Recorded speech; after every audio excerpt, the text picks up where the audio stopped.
Jonesy and Amanda. Jam Nation. So during the holidays, I went to New York with Jack and Liam, with my two sons.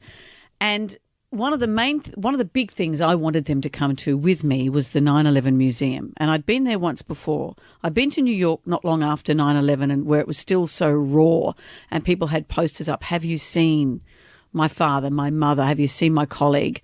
People were missing in the thousands. And then I went to New York not long after the museum opened. And when 9/11 happened, Liam was a few weeks old in my arms, a few months old in my arms. And it's an incredible part of my lived history, but not theirs. But I wanted them to see this incredible memorial. And if you haven't been there, I urge you to do it. It's not jingoistic by American standards. It's not rah-rah. It is so moving. And then to see the power of that fire, to see what it did to fire trucks. There are fire trucks that are bent and twisted. There are columns that are bent and twisted, just to show you the force of what that fireball was on that day. You pick up phones and you hear the last phone calls of people to their loved ones. God. You hear the flight attendants trying to get in touch with air traffic controllers. I don't know what's going on. Something's going on here.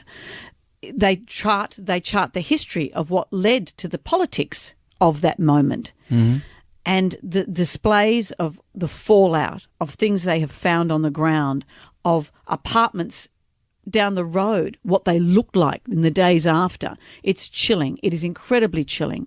And I read a story just recently that someone has just recently been identified from their DNA.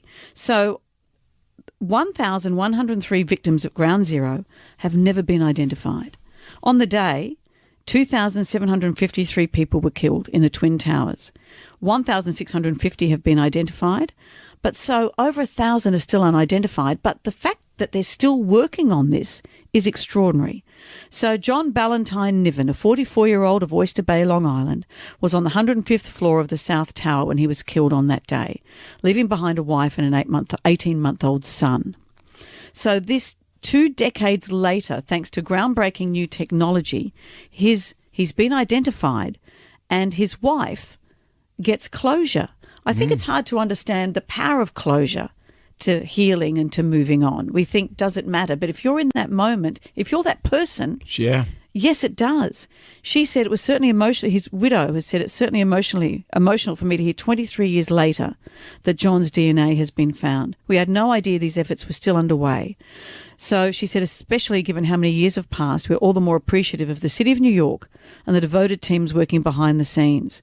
So what's happened is that we now have different kinds of DNA sequencing technology that we didn't have then, along with a mitochondrial DNA analysis and other procedures that have been refined since 2001.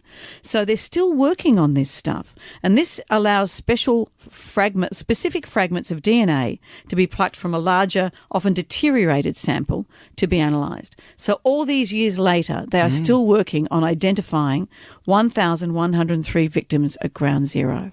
Amazing. And if you do get a chance to go to the memorial, it is so moving but so interesting. Yeah. If only we could get the DNA of the people that cause all these things to begin with, to get them to stop doing that. Wouldn't that be great? Wouldn't it? Wouldn't that be great?